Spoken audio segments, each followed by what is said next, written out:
할렐루야, 샬롬. 우리 옆에 분들과 인사하도록 하겠습니다. 샬롬, 잘 오셨습니다. 네, 우리 늘 밝은 웃음과 또 명랑한 목소리를 우리에게 인사해 주시던 이슬기찬 전도사님을 대신해서 오늘 찬양하게 된 고유미 전도사와 이보리 집사님이십니다. 우리 함께 하나님께 영광의 박수 드리고 시작하도록 할게요.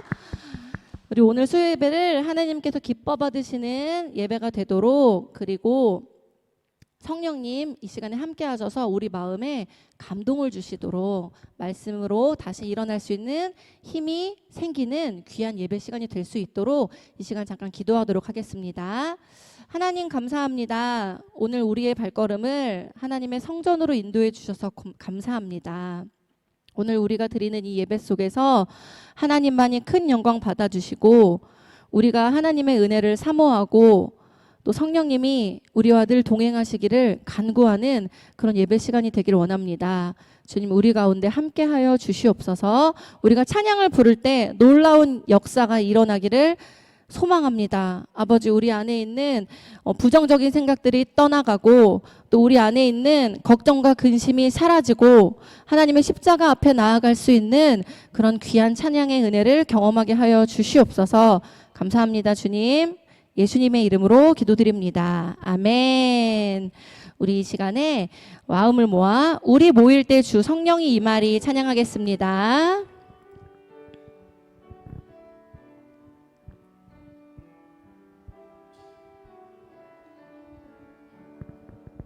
우리 모일 때 주 성령 임하리. 우리 모일 때 주 성령 임하리. 우리 모일 때 주 이름 높이리. 우리 마음 모아 주를 경배할 때 주님 축복하시리.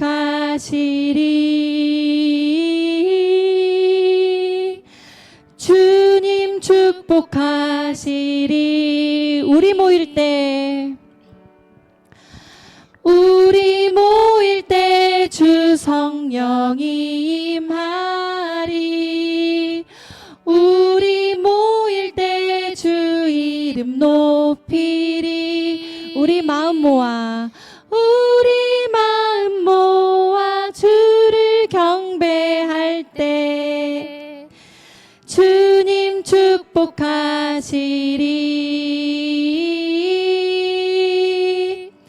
주님 축복하시리.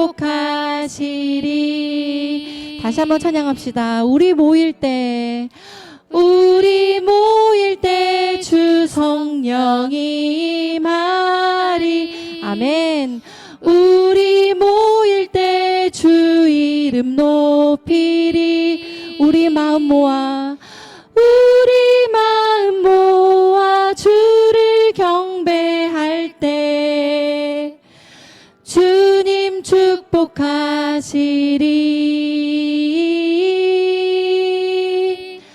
주님 축복하시리. 우리 마지막으로 찬양합시다. 우리 모일 때 주 성령이 임하리. 우리 모일 때 주 이름 높이리. 우리 마음 모아 주를 경배할 때 주님 축복하시리.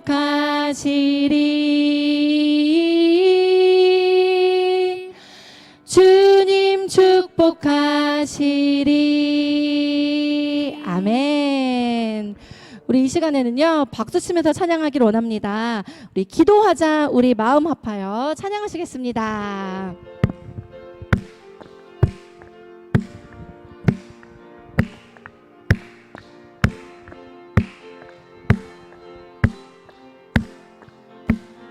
함께 찬양합시다.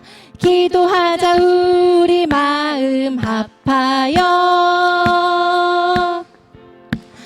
기도하자.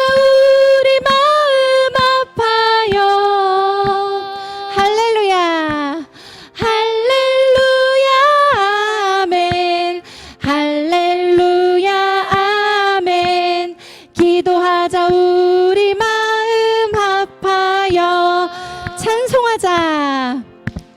찬송하자 우리 모두 주님께. 찬송합시다. 찬송하자 우리 모두 주님께. 할렐루야 아멘. 할렐루야 아멘. 찬송하자 우리 모두 주님께. 우리 걸어갑시다. 하늘 영광 저문을 걸어가자. 하늘 영광 저문을 걸어가자. 하늘 영광 저문을. 할렐루야 할렐루야 아멘. 할렐루야 아멘. 걸어가자. 하늘 영광 저문을 바라봅시다. 우리 주님을 바라보자. 주님 계신 천국을 바라보자. 주님 계신 천국을. 할렐루야 아멘. 할렐루야 아멘. 바라보자. 주님 계신 천국을. 다시 한번 찬양합시다. 기도하자 우리. 기도하자 우리 마음 합하여. 기도하는 믿음교회 됩시다. 기도하자 우리 마음 합하여. 주님만 영광 받아주세요. 할렐루야 아멘. 할렐루야 아멘. 기도하자 우리 마음 합하여. 주의 음성을 내가 들으니. 주의 음성을 내가 들으니 사랑한단 말일세. 믿는 마음으로 주께 가오니 나를 영접하소서. 주의 음성을 내가 들으니 사랑한단 말일세. 믿는 마음으로 주께 가오니 나를 영접하소서. 내가 매일 십자가 앞에 더 가까이 가오니 구세주의 흘린 보배 피로써 나를 정케 하소서. 주여 넓으신 은혜 베푸사 나를 받아주시고 나의 품은 뜻 주의 뜻같이 되게 하여 주소서. 내가 매일 십자가 앞에 더 가까이 가오니 구세주의 흘린 보배 피로써 나를 정케 하소서. 주의 보좌로 나아갈 때에 어찌하니 기쁠까.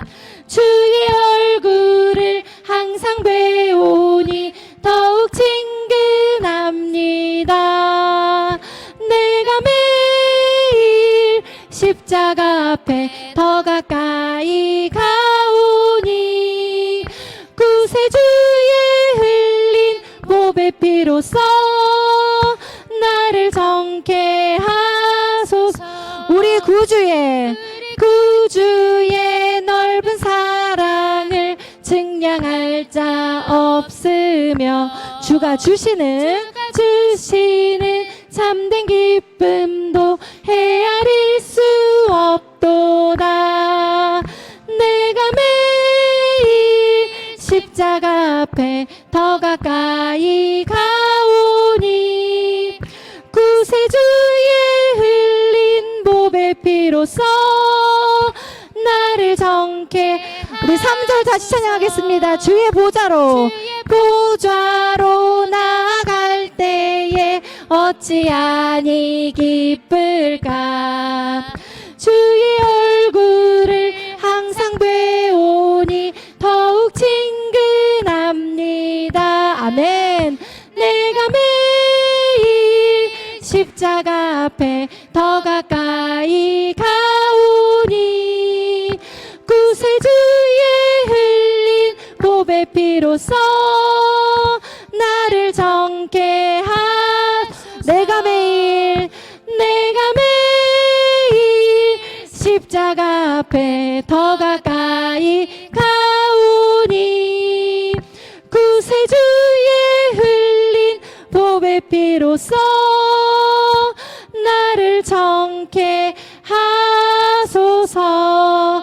아멘. 우리 하나님께 영광의 박수 드리겠습니다.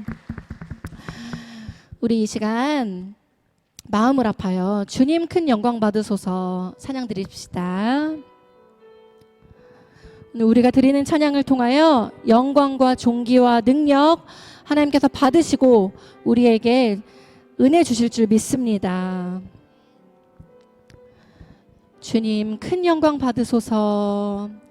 주님 큰 영광 받으소서. 홀로 찬양 받으소서. 모든 이름 위에 뛰어난 그 이름 온 땅과 하늘이 다 찬양해. 겸손하게 우리 무릎 꿇고 주 이름 앞에 영광 돌리세. 모두 절하세 독생자 예수. 주님께 찬양 드리리. 모든 영광과 존귀와 능력 받으소서.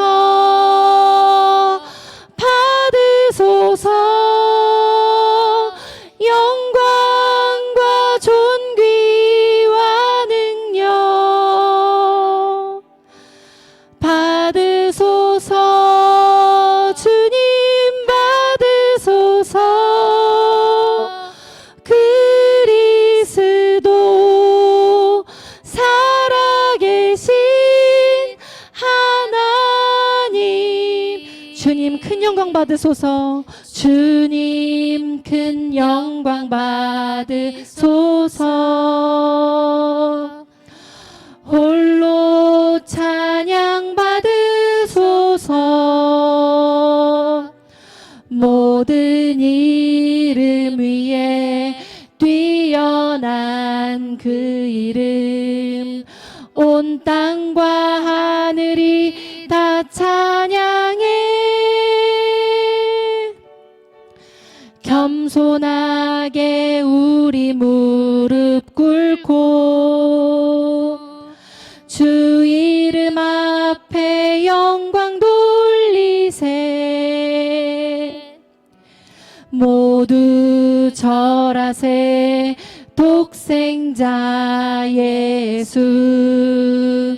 주님께 찬양 드리리.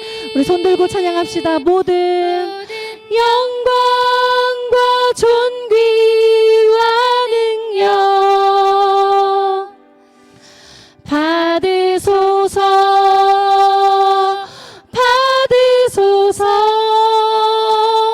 영광과 존귀와 능력 받으소서. 주님 받으소서. 그리스도 살아계신 하나님. 영광과 존귀와 모든 영광과 존귀와 능력 받으소서.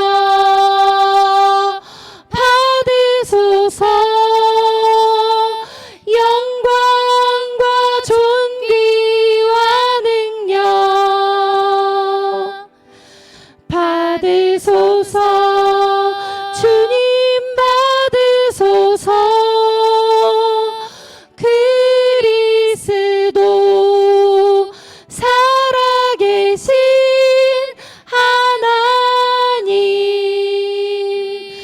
아멘. 우리 이 시간 모든 영광과 존귀와 능력 받으시는, 홀로 영광 받으시는 하나님께 기도했으면 좋겠습니다. 우리 예배를 위하여, 말씀을 전해주실 목사님을 위하여, 우리 믿음교회를 위하여, 또 개인의 기도하고 싶은 기도 제목을 놓고 우리 이 시간 주님의 이름을 한번 부르고 기도하도록 하겠습니다. 주여! 하나님 아버지 감사드립니다. 우리 귀한 성도님들 오늘 수요 예배 오전에도 다른 여러 가지 일들을 가운데서 예배를 우선으로 생각하여 성전으로 불러주시니 감사드립니다. 아버지, 우리는 그저 왔지만 주님의 음성을 듣고 이 자리에 온 것이며 성령님의 인도하심을 받고 우리 교회에 나왔은 줄 믿습니다. 주님, 하나님께 인도받는 삶이 우리에게 감사와 기쁨이 되게 하여 주시옵소서. 우리가 어떤 마음으로 왔든지 오늘 예배를 통하여서 하나님 주시는 평안으로 말미암아 기쁨을 가지고 돌아갈 수 있도록, 그리고 그 주신 말씀으로 말미암아 힘을 얻고 남은 한 주간도 살아낼 수 있도록 주님 도와주시옵소서. 우리가 드리는 예배 가운데 아버지, 우리가 하나님께 간절히 구하고 원하게 하여 주시옵소서. 하나님께만 해답을 찾게 하여 주시옵소서. 말씀으로만 우리가 하나님께 나가게 하여 주시옵소서. 말씀이 선포될 때 목사님의 입술을 통하여서 선포된 그 모든 말씀이 하나님께서 우리에게 개인적으로 주시는 살아있는 말씀이 되게 하여 주시고, 정말 우리가 그 말씀으로 하나님의 능력을 힘입어 살아갈 수 있는 그런 귀한 하나님의 자녀들 되게 하여 주시옵소서. 모든 영광과 존귀와 능력 하나님만 받아 주시옵소서. 살아계신 예수님의 이름으로 기도드립니다. 아멘. 우리 이 시간에 조광영 목사님 나오셔서 우리를 위해 말씀 전해주시겠습니다.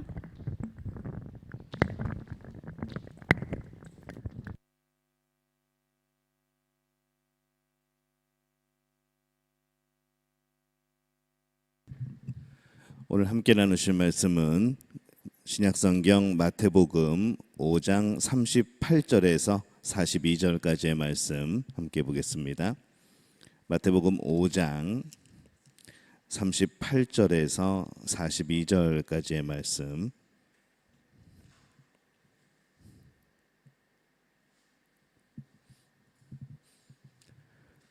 마태복음 5장 38절에서 42절 우리 한 목소리로 함께 봉독합니다. 또 눈은 눈으로 이는 이로 갚으라 하였다는 것을 너희가 들었으나 나는 너희에게 이르노니 악한 자를 대적하지 말라. 누구든지 내 오른뺨을 치거든 왼편도 돌려대며 또 너를 고발하여 속옷을 가지고자 하는 자에게 겉옷까지도 가지게 하며 또 누구든지 너로 억지로 오리를 가게 하거든 그 사람과 심리를 동행하고 내게 구하는 자에게 주며 내게 꾸고자 하는 자에게 거절하지 말라. 아멘. 할렐루야. 우리 옆에 분들에게 인사합니다. 하나님이 우리와 함께 하십니다. 예, 한 번 더 인사합니다. 오늘 예배 가운데 하나님이 함께 하십니다. 예, 오늘 우리 수요 찬양팀이 새로 창설이 되었습니다. 이제 고유미 전사님이 찬양을 하시는데 우리 옆에 이제 이보리 입사님이 함께 하시고, 오늘은 듀엣으로 했지만은 우리 다음에는 트리오가 되고, 또 그 다음에 이제 4-4명이서 또 하게 되고, 원하시는 분들 자원하시고 또 하시면은 우리 수요일 찬양팀 만들고 또 악기도 하나씩 영입해가지고 다시 한번 우리가 수요일에 또 찬양이 또 풍성할 수 있도록 그렇게 하려고 합니다. 오늘 감사를 드리고 자원하는 심령으로 수요 찬양팀에 많이 협력해 주시기를 바랍니다. 예, 아멘 하신 분은 다 찬양팀 하는 겁니다. 예. 오늘은 제목을 왕심리 정신이라고 제목을 붙였습니다. 이 왕심리가 그 한국에 있는 그 지명 이름이 아니고 이제 왕래하다, 왔다 갔다 하다, 심리를 왔다 가는 것, 이제 그것을 뜻하는 거죠. 계속해서 지금 어떤 말씀을 하고 있는가 하면은 예수님의 사람들, 이 기독교인들, 그리스도인은 이 사두개인이나 바리새인보다 또 서기관들보다 더 나은 의의를 가져야 된다라는 그런 말씀으로 계속해서 예수님이 말씀을 하고 있죠. 그래서 오늘은 5번째입니다. 어떤 내용인가 하면은 보복하지 말라, 보복을 금지하는 그런 내용이죠. 또 눈은 눈으로 이는 이로 갚으라 하였다는 것을 너희가 들었으나, 이 규정은 이 모세의 율법에 나오는 내용입니다. 그래서 출애굽기 21장에도 나오고 레위기 24장에도 나오고 신명기 19장에도 등장을 합니다. 이 법은 어떤 내용인가 하면은 손해는 손해로 갚는다라는 것을 이제 규정한 그런 보상법의 역할도 하는 것이죠. 그러니까 손해를 입혔으면은 그 손해대로 갚아야 된다는 겁니다. 레위기 24장 21절에 보면은 짐승을 죽인 자는 그것을 물어줄 터이요라고 그렇게 말씀을 합니다. 근데 이 사람들이요, 이것을 가지고 어떻게 이용을 하는가? 이 사람들의 본성이 이것을 개인적인 그런 보복을 허용하는 말씀으로 해석을 해버립니다. 그러니까 내가 어떤 손해를 입었을 때 내가 그만큼 그대로 보복하는 것을 정당화시키는, 성경에도 있지 않냐, 하나님 말씀에도 주시지 않았냐, 그러면서 야, 이거 보복하는 거는 이게 당연한 거다, 정당한 거다, 이렇게 이용을 하는 거죠. 근데 이 규정의 본래 취지는 보복을 허용하는 데 있는 것이 아니고 지나친 복수에 대해서 통제하는 개념이었습니다. 배상은 피해 이상을 넘어서는 안 된다는 것이죠. 내가 손해본 만큼만 그렇게 보상을 받아야 되는데 이 사람들이 그렇지 않다는 거죠. 먼저 피해를 입게 되면은 분노가 일고 어떤 그런 분노의 욕망을 우리가 제어할 수 없게 되어지고, 그러면 결국에는 더 큰 파국이 이제 도래된다는 그런 이유 때문에 그렇습니다. 한 대를 맞으면은 한 대를 때리면 되는데 이 사람 심리가 그렇지 않다는 것이죠. 똑같이 한 대를 주고 받았는데 뭔가 억울합니다. 그러니까 한 대 더 때리는 거죠. 그러면 그 한 대를 더 맞은 사람은 어떨까요? 갚아야죠. 그러면 또 때리죠. 그럼 2배, 또 2배. 이게 나중에는 걷잡을 수 없이, 그래서 우리 옛날에 사극에 보면은 옛날 영화들 보면은 그렇죠. 어렸을 때 원수가 와가지고 우리 부모를 죽이고 그것을 마루 밑에 숨어가지고 몰래 보고 있던 아이가 나중에 열심히 도사를 만나서 칼싸움을 배우고 무술을 배우고 그래서 나중에 복수하러 가는 것. 근데 그 영화는 절대로 끝이 안 나는 영화라는 거죠.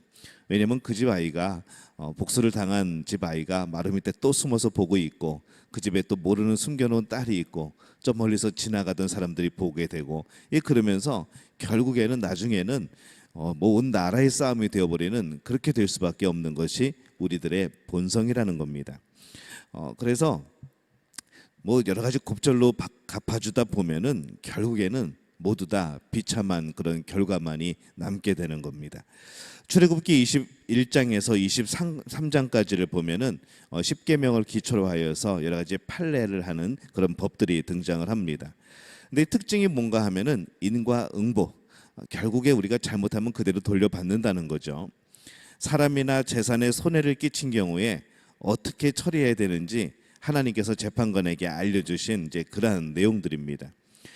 가해자에게 마땅히 받아야 될 그런 벌을 규정하고, 또 피해자에게는 피해 받은 만큼만 받고 그 이상은 제한하도록, 더 요구하지 않도록 하는 것이 이제 이 말씀의, 이 판례를 만든 말씀의 그런 취지입니다. 그래서 원래 의도는 과도한 보복 금지, 또 개인적인 복수 금지, 이제 이것을 규정하는 거죠. 근데 예수님 당시에 이 바리새인들은 피해를 받은 만큼만 받는 법을 권리이자 의무로 생각을 했습니다. 오히려 그렇게 하지 말라. 오히려 그것에 대해서 이제 서로 적정선에서 피해 보상을 받아라, 이런 의미로 한 건데, 이 바리새인들은 이것을 가지고 권리로 생각을 했던 것이죠. 그리고 반드시 지켜야 되는 의무라고 생각을 했던 겁니다. 각자에게는 보복할 권리가 있다고 생각한 거죠. 당연히 내가 보상을 내가 원하는 만큼 받아야 된다는 그런 의무가 있다고 해석을 해버린 겁니다. 그러니까 이것이 날마다 보복이 더 커지고, 나는 조금 피해를 입혔는데 더 큰 보상을 해달라고 그러고, 이제 이런 율법에 대한 잘못된 해석들이 등장하기 시작합니다. 그래서 이 법은 강자에 의해서 약자가 피해를 당하는 것을 막기 위해서 만들어진 약자를 보호하는 법입니다. 부자든 가난한 자든 권력이 있든 없든 누구든지 피해를 당한 대로 갚아준다면 누가 불법과 악을 자행을 하겠습니까? 생명에는 생명, 눈에는 눈, 이에는 이, 손에는 손, 발에는 발, 상처에는 상처. 만약 이렇게 된다 그러면은 서로의 두려움 때문이라서도 남을 해치지 못하게 되어지는 것이죠. 또 이 법은 신체 사건에 대해서 돈으로 배상하지 못합니다. 내가 상대방에게 어떤 신체에 대한 피해를 입혔는데 내가 얼마 줄 테니까 우리 그걸로 그냥 쌤쌤한 걸로 합시다 라고 되지 않는다는 것이죠.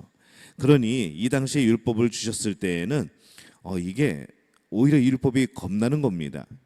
내가 상대방의 눈을 다치겠으면은 내 눈도 똑같이 다치게 된다는 거죠. 상대방을 죽였으면은 나도 죽어야 된다는 겁니다.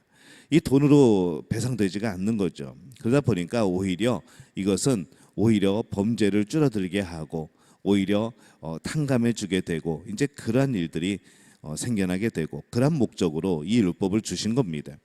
당시에는 참 훌륭한 그런 취지와 목적을 가진 그러한 말씀이었고 그러한 율법이었던 겁니다.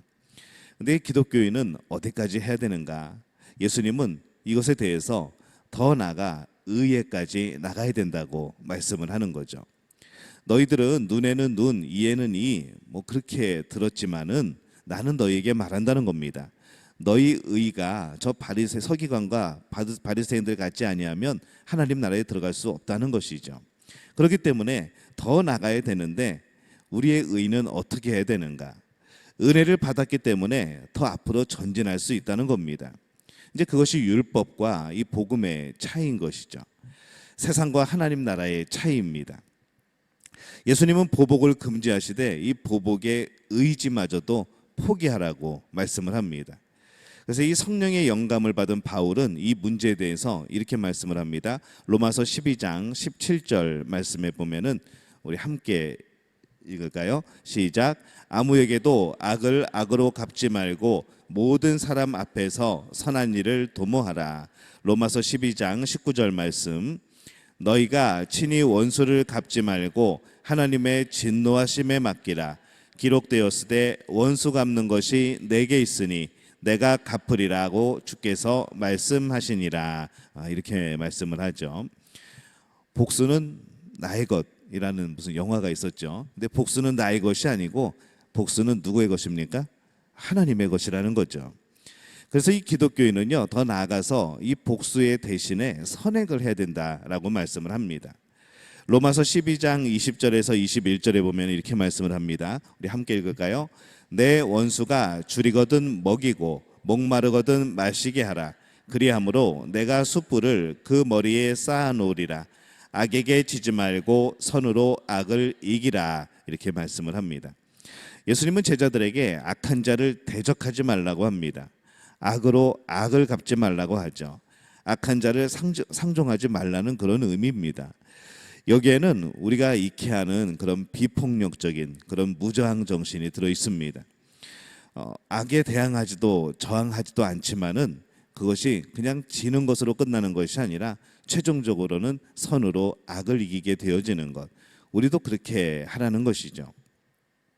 그래서 예수님은 오른뺨을 치거든 왼편도 돌려대고 속옷을 가지고자 하는 자에게 겉옷까지 가지게 하며 억지로 오리를 가게 하는 자와 심리를 동행하는 것이 은혜라고 말씀을 하는 겁니다. 이것은 은혜의 원리인 것이죠. 그냥 똑같이 갚아줘야 되는 원리가 아니라 오히려 은혜를 베푸는 원리. 우리가 하나님께 은혜를 받았듯이 우리 또한 은혜를 베푸는 그런 원리다라고 말씀을 합니다. 그래서 원수를 사랑하고 박해하는 자를 위하여서 기도하는 것은 은혜라는 것이죠. 이 보통 사람이 할 수 없는 일입니다. 은혜 받은 자만이 할 수 있는 일입니다. 내가 어떤 죄인인데 하나님께서 예수 그리스도를 통하여서 그 은혜로 말미암아 내가 살게 되었고 죄를 용서받게 되었고 하나님의 자녀가 되었고 이 은혜를 경험한 사람만이 이 은혜를 베풀 수가 있게 된다는 겁니다. 그래서 악한 자를 대적하지 말라는 것은 공의의 원리가 아니라 은혜의 원리를 따르는 겁니다. 공의의 원리는 그대로 갚아줘야 되는 거죠. 하지만 은혜의 원리는 탕감해 줄 수 있는 겁니다. 그래서 예수님은 은혜의 대상을 누구부터 시작을 하는가 하면은 가장 강한 자부터 시작을 합니다. 그래서 가장 약한 자로까지 확대하는 거죠. 그래서 우리가 은혜로 대해야 될 대상을 악한 자, 고발하는 자, 강요하는 자, 구하는 자, 꾸고자 하는 자, 이제 이렇게 말씀을 합니다. 순서를 그렇게 말씀을 하죠. 앞에 세 가지는 이 악한 자, 고발하는 자, 강요하는 자는 내 권리를 포기하면 됩니다. 내가 권리를 포기하고 내려놓으면 되는 것이죠. 근데 나머지 두 개, 구하는 자, 꾸고자 하는 자에 대하여서는 내가 자원하는 마음으로 그들에게 베풀면 해결이 됩니다. 그래서 결국 우리의 이 오늘 주신 말씀의 진정한 의미는 무엇인가 하면은 이 보복하는 것을 금지하는 것의 가장 정점은 무엇인가 하면은 이타심이라는 것이죠. 남에게 이롭게 하는 일. 그래서 마태복음 5장 42절에 보면은 이렇게 말씀을 합니다. 내게 구하는 자에게 주며 내게 꾸고자 하는 자에게 거절하지 말라, 이렇게 말씀을 하죠. 근데 가만히 생각해 보면은 예수님의 이 말씀은 아무리 우리가 그리스도인이고 교회를 다니고 하나님의 자녀라고 해도 이게 참 지키기 어려운 말씀입니다. 우리의 욕심이나 우리의 본성이 참 이것을 내려놓기가 쉽지가 않습니다. 그렇다고 해서 우리가 이것을 율법적으로 막 얽매여서 지켜야 되는가, 그런 것도 아니죠. 그래서 예수님의 이 말씀은 우리의 마음을 돌아보라는 겁니다. 우리의 마음을 다시 한번 살펴보라는 거죠. 타인과의 관계가 아니라 나와 예수님과의 관계가 정말 이 은혜의 관계 속에 있는가? 나는 그것을 경험하고 있는가? 나는 그것을 깨닫고 있는가? 우리 이웃과의 관계에서 내가 억울하고 내가 손해보고 이제 그런 관계에서 생각할 것이 아니라 잠시 마음을 내려놓고 하나님과 우리와의 관계, 예수님과 우리와의 관계 속에서 우리를 바라보라는 것이죠. 그러면 좀 입장이 바뀝니다. 우리가 뭐 볼품이 있습니까? 우리가 죄인인 것도 몰랐고 우리가 그것 때문에 죽는 것도 몰랐고 지옥에 가는 것도 모르고 그런 사람들이었지 않습니까?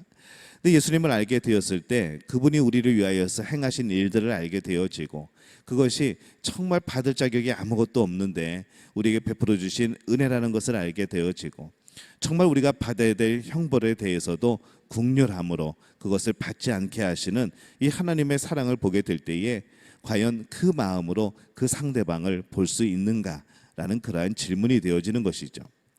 나는 그런 사람이 되어가고 있는가? 나는 정말 악을 악으로 갚지 않고 선으로 갚고 있는가? 이제 이런 질문을 해보라는 겁니다.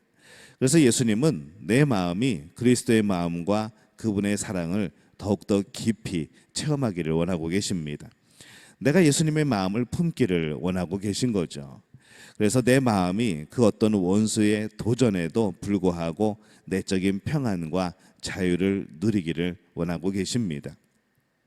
그들이 비록 내 뺨을 칠 수는 있어도 내 마음의 평안을 빼앗을 수는 없다. 그들이 내 옷을 가져갈 수는 있어도 나의 자유를 빼앗을 수는 없다. 그들이 나를 강제할 수는 있어도 내 의지까지 굴복할 수는 없다. 굴복시킬 수는 없다. 예수님은 우리가 이런 영적인 성장을 얻기를 원하십니다. 어떻게 보면은 굉장히 나약해 보일 수도 있죠. 기독교는요 항상 보면은 그렇게 강했던 적이 없던 것 같습니다.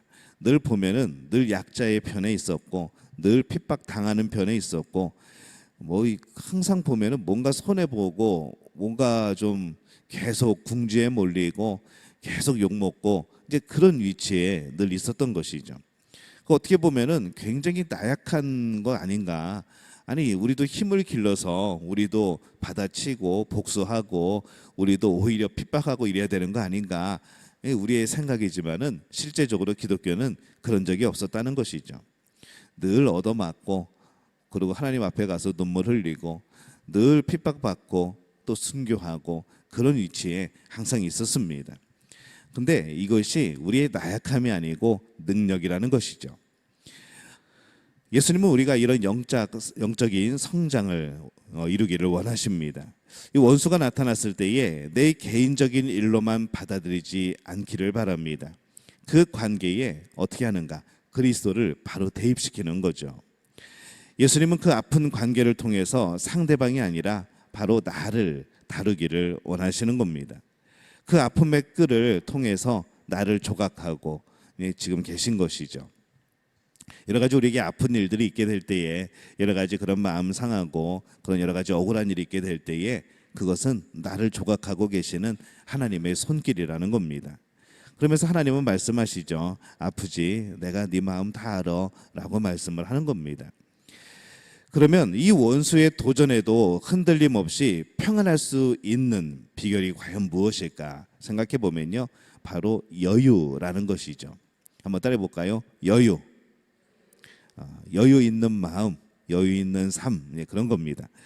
첫 번째로요, 오른뺨을 치는 자에게 왼편도 돌려대는 것은 이게 여유 있는 사람만이 할 수 있는 겁니다. 특히 마음의 여유가 없으면은 절대로 하지 못하는 것이죠. 자, 우리는 오른뺨을 맞으면 어떻게 될까요? 어떻게 할까요? 갑자기 돌변하죠. 으씨 그러면서 막 뚜껑이 열리고 그러면서 이제 막 얼굴이 붉어지고 그럴 겁니다. 마음의 여유가 있으면 왼편도 돌려댄다는 것이죠. 이 넓은 마음이 필요한 겁니다. 예수님은 77번씩 70번까지 용서하고 원수를 사랑하고 박해하는 자를 위하여서 기도해라 라고 말씀을 합니다. 이게 여유가 있지 않으면, 마음의 여유가 있지 않으면 불가능한 거죠. 그리고 이런 것은요, 우리의 건강에도 도움이 되어집니다. 스트레스 덜 받는 겁니다. 어떤 분들은 작은 일들에도 많이 스트레스를 받는 분이 있고, 어떤 분들은 굉장히 큰 일이 터졌는데도 정말 꼭 남의 일 보는 것처럼 그렇게 여유롭게 살아가시는 분들이 있습니다. 어떤 사람이 건강할까요? 이 마음에 스트레스 안 받는 사람이 건강한 겁니다. 뭔가 믿는 구석이 있는 것이죠. 근데 그 믿는 구석이 뭔가, 구석이란 표현이 좀 그렇긴 하지만은 우리는 항상 예수님이 함께 하시고 예수님의 사랑 안에서 선하신 모든 일들이 이루어질 것을 믿는 사람이기 때문에 우리는 마음속에 여유가 있게 되어지는 겁니다. 두 번째로, 우리가 이 겉옷을 가지고자 고발하는 경우에도 속옷을 가지게 하라는 말씀은 물질의 여유를 뜻하는 겁니다. 단벌 오시면은 그렇게 하고 싶어도 못합니다. 그냥 겉옷 속옷 딱 벗겨줬는데 그냥 맨몸이 되어지면은 이게 불가능하죠. 당대 유대인들은 대개 속옷과 겉옷 이 두 가지를 입고 다닙니다. 겉옷은 밤에 이불 대용으로 사용이 되어지죠. 그렇기 때문에 이 속옷보다 겉옷의 비중이 더 큽니다. 만약 겉옷을 이제 전당을 잡는다고 해도 밤에는 사용할 수 있도록 다시 내주는 게 당시의 관습이었습니다. 그래서 이 겉옷은 강요할 수 없는 나의 권리가 되어지는 것이죠. 근데 예수님은 뭐라고 말씀하는가 하면은 그처럼 중요한 것이라도 상대가 원할 때는 주라는 겁니다. 겉옷까지도 주라는 거죠. 이것은 우리에게 물질에 대한 여유를 말씀하는 겁니다. 작은 것을 요구하는 자에게 큰 것도 아낌없이 주는 것, 요구한 것보다 더 베풀라는 것이죠. 누가 어떤 것이 필요했을 때 딱 그것만 주지 말고 조금 더 주라는 겁니다. 조금 더 풍성하게 주라는 것이죠. 그가 받을 수 있는 것보다 더 큰 은혜로 베푸는 것, 이것이 또 우리가 받은 은혜 아니겠습니까? 우리는 죄에 대한 삭시 사망이기 때문에 사실은 죄를 용서받고 죽음만 면해도, 영원한 죽음만 면해도 우리는 굉장한 은혜를 입은 겁니다. 근데 하나님은 우리를 그렇게 놔두시는 것이 아니라 하나님 나라의 백성을 삼으시고 하나님의 자녀로 삼으시고 우리 안에 성령을 주시고 우리가 그렇게 살아갈 수 있도록 더 큰 은혜를 베푸신다는 거죠. 그래서 베풀 때 여러분 조금 더 베푸시기를 바랍니다. 딱 그만큼 100만 원이니까 100만 원, 꼭 뭐 돈이 아니더라도 그 정도에서 멈추는 것이 아니라 오히려 필요하면 조금 더 베풀 수 있는 그런 마음의 넉넉함, 그런 여유를 가지는 여러분들이 되어주시기를 바랍니다. 세 번째는요, 억지로 오리를 가게 하는 자가 있다면 심리를 동행하라라고 말씀을 합니다. 이건 우리의 시간의 여유입니다. 시간의 여유를 내서 서로에게 봉사하는 거죠. 이것을 이제 왕심리 정신이라고 부릅니다. 심리를 왔다 갔다 하라는 이야기죠. 리브가가 물을 달라고 하는 이 아브라함의 종에게 뿐 아니라 그의 짐승에게까지도 물을 먹이는 모습을 봅니다. 이 아름다운 성품인 것이죠. 그래서 이 앞에서 말한 이 세 가지는요, 공통적으로 더 해주라는 겁니다. 여유를 가지고, 이 모든 것에 또 여유가 있어야 가능한 것이죠. 마음의 여유가 있어야 되고, 또 물질의 여유가 있어야 되고, 시간의 여유가 있어야 가능한 일입니다. 근데 우리가 마음의 여유를 갖는 것, 그냥 마음의 여유가 생기면 해야지, 물질의 여유가 생기면 해야지, 시간의 여유가 생기면 해야지 라고 생각할 것이 아니라 여유를 가지게 마음을 먹으면 된다는 것이죠. 하나님이 주신 은혜를 생각하면 이 여유가 생긴다는 겁니다. 그래서 마음의 여유를 가지고 우리가 그렇게 베푸는 것이고, 물질의 여유를 가지고 그렇게 베푸는 것이고, 시간의 여유를 가지고 그렇게 섬기고 봉사하는 겁니다. 이게 복이라는 겁니다. 그래서 이 선은 선, 악은 악으로 대하는 것이 세상의 방식입니다. 그냥 주는 대로 받는 거, 주고 받는 거 똑같이 받고 또 뭐 억울하면 한 대 더 때리고 나는 빨리 도망가는 거. 이 세상의 방식이죠. 근데 우리가 이 하나님에게서 받은 은혜를 생각할 때에는 이런 것이 아니라 오히려 선을 악으로 대하는 이 세상의 방식이 아니라 악을 선으로 대하는 이 하나님의 방식이 우리에게 필요하고 또 그렇게 살아야 된다는 겁니다. 삼국지에 관련된 사자성어를 보면요, 우생마사라는 그런 사자성어가 있습니다. 뭔가 하면요, 홍수가 났는데 힘이 센 말들은 다 죽습니다. 왜 죽는가 하면은 자신이 워낙 힘이 있고 그러다 보니까 물살을 거슬러 올라가려고 계속 발버둥을 치는 거죠. 그럼 나중에는 힘이 빠져가지고 결국에는 물에 빠져 죽습니다. 근데 이 소들을 보면은 소는 홍수가 나면은 물에 둥둥 떠내려갑니다. 뭐 발버둥 치는 것도 아니고 어떤 때는 우리 가끔가다 홍수 났을 때 보면은 지붕 위에 올라가 있기도 하고 그러면서 그냥 쭉 흘러내려가는 것이죠. 물에 몸을 맡기고 유유히 떠내려가면서 조금씩 이제 무트로 나가는 겁니다. 결국에 목숨을 건진다는 거죠. 이제 그래서 나온 말이 우생마사라는 그런 말이 있는데 우리가 이 말을 생각해 볼 때에도 여유를 가지고 마음을 비워야 되는 겁니다. 잠시 이런 생각도 해볼 수 있습니다. 어쩌면 이런 관계 속에서 예수님은 내가 아니라 상대에게 초점을 맞추고 있지 않을까. 상대방에게 더 관심이 있을 수 있지 않을까. 나에게 복수의 권리가 있고 정의가 내 편이라고 해도 예수님의 시선으로 상대를 바라볼 수는 없을까 하는 겁니다. 만약에 내가 그를 율법적으로 대응하고 받은 대로만 그대로 돌려주면은 이제 그는 어떨 것인가. 분명히 자기가 입힌 피해대로 자기도 받은 것이겠지만은 과연 그 마음도 그것이 정당하다고 생각을 할까? 오히려 그 마음은 상처가 되어지고 더 완악하게 되어지지 않을까?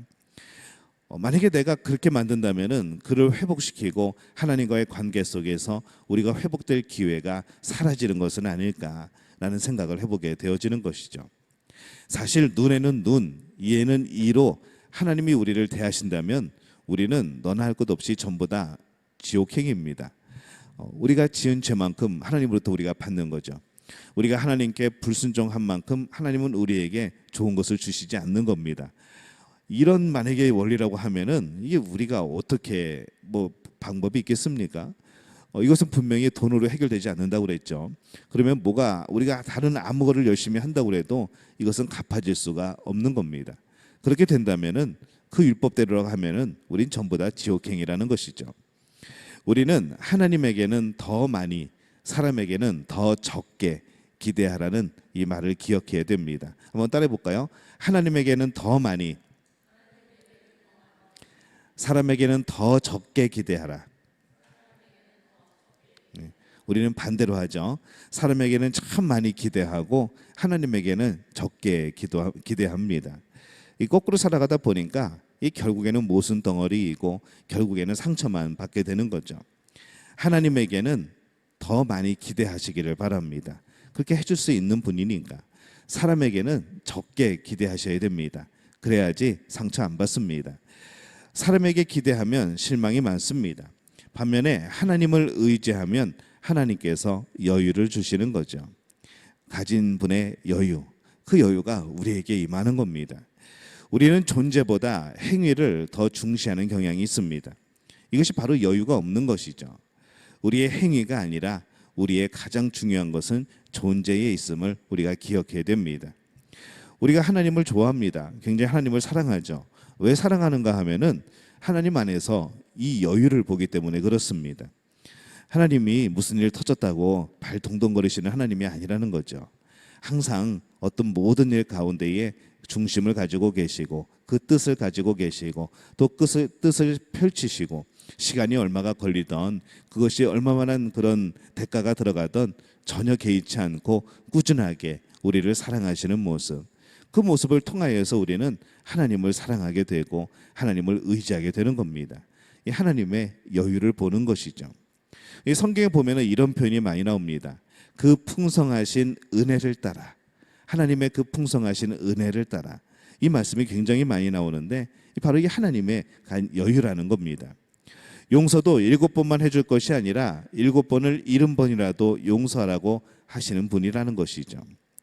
나는 하나님께 490번이 아니라 4900번도 더 잘못했을 겁니다. 우리는 하나님 앞에 그런 존재라는 것이죠. 그래도 용서해 주시겠다는 이 하나님의 넉넉한 마음, 모든 인류가 하나님을 배반하고 하나님을 욕하고 또 죄를 지었어도 예수 그리스도를 통하여서 그 모든 인류를 용서하려고 하시는 그 하나님의 사랑, 이 하나님의 여유 앞에, 하나님의 풍성한 은혜 앞에 우리는 엎드릴 수밖에 없다는 겁니다. 믿음은 자신감입니다.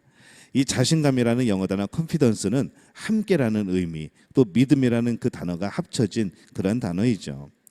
함께 믿는 것, 이 자신감 있게 행하는 것은 믿음을 가지고 행하는 겁니다. 믿음을 가지고 행하는 것. 그래서 우리의 자신감, 또 우리의 정서적인 안정은 하나님과의 긴밀한 관계로부터 생겨나게 되어지는 것이죠. 우리가 정서적으로 안정되지 못하고 어떤 우울증이나 여러 가지 그런 불안증이나 이런 것이 있을 때 우리는 하나님께 더 가까이 가야 되는 겁니다. 하나님의 여유 안에서 치유받는 것이죠. 그래서 우리가 가지는 여유는 무엇인가 하면은 하나님을 품는 겁니다. 하나님의 마음을 품는 것, 이것이 바로 우리의 여유입니다. 하나님의 나라를 앞당겨서 미리 경험하는 것이죠. 우리가 죽어서 하늘나라 가겠지만은 그것을 이 땅에서 미리 경험하는 것. 오늘 새벽에 말씀드린 거에는 하나님의 임재하심, 바로 그것이 예루살렘 성이고 새하늘 새 땅이고 천국의 모습이라는 겁니다. 옹달샘에 돌을 던지면 이게 물결이 금방 퍼져나갑니다. 근데 넓은 바다 가가지고 돌멩이 하나 던져도 이게 그런 물결이 일어나지 않습니다. 항상 거기는 그렇게 넓은 것이죠. 이 바다 같은 여유를 가져야 창의력도 생기고 일도 잘 되게 되어지는 것이죠. 이번 주일에 우리 이 말씀 함께 나누었습니다. 시편 37편 7절에서 9절. 오늘 이 말씀이 그 말씀, 이 오늘의 말씀과 이 말씀이 연결되는 것이 아닌가라고 생각을 해봅니다. 우리 함께 읽겠습니다. 여호와 앞에 잠잠하고 참고 기다리라. 자기 길이 형통하며 악한 꾀를 이루는 자 때문에 불평하지 말지어다. 분을 그치고 노를 버리며 불평하지 말라. 오히려 악을 만들 뿐이라. 진실로 악을 행하는 자들은 끊어질 것이라. 여호와를 소망하는 자들은 땅을 차지하리로다. 이 말씀을 바꾸면 어떻게 될까요? 하나님이 주신 마음의 여유를 갖는 사람만이 땅을 차지하게 되는 겁니다. 그 사람이 하나님의 나라를 차지하게 되어지는 것이죠. 리처드 칼슨이라는 사람이 쓴 책에 보면은 우리는 사소한 것에 목숨을 건다라는 책에 보면은 그런 표현이 나옵니다. 사소한 것에 연연하지 말라. 사실 세상의 모든 것은 다 사소한 것이다. 이 세상의 모든 일들이 어떻게 보면은 다 사소한 것이라는 거죠. 그러면 정말 중요한 것은 무엇인가? 하나님을 향한 우리의 마음, 우리의 삶, 이것이 가장 사소하지 않고 중요한 일이라는 겁니다. 시시비비를 가리는 것 조금만 멀리 보면은 그다지 중요하지 않습니다. 당장 눈앞에서는 당장에는 빨리 시시비비를 가려서 나의 억울함을 드러내고 나의 억울함을 말하고 상대방의 코를 납작하게 해주고 싶은 마음이 참 우리 안에 풍성하게 있지만은 우리가 조금만 참고 조금만 뒤에서 보면은 그게 그렇게 중요하지 않다는 것이죠. 과연 우리의 그런 생각으로 뭔가 크게 변화될 것 같지만은 우리의 작은 그런 잘못된 생각으로 뭔가 큰 일이 일어날 것 같지만은 사실 그렇지 않다라는 겁니다. 왜냐하면 모든 것의 주인은 하나님이십니다. 교회도 마찬가지, 우리의 삶도 마찬가지, 우리의 가정도 우리의 직장과 사업도 마찬가지라는 것이죠. 하나님의 자녀가 있는 그곳에는 하나님이 함께 하시는 겁니다. 하나님의 여유가 임하는 겁니다. 하나님이 통치하고 계시는 것이죠. 우리가 하나님의 통치를 인정하지 않으면은 그것은 지옥입니다. 그러나 하나님의 통치를 인정하면 그것은 하나님의 나라 천국이라는 것이죠. 여러분의 가정이 천국이 되어지는가? 하나님의 통치하심을 인정하는가? 여러분의 삶과 또 우리 교회가 하나님의 통치하심을 인정하는가, 인정하지 않는가?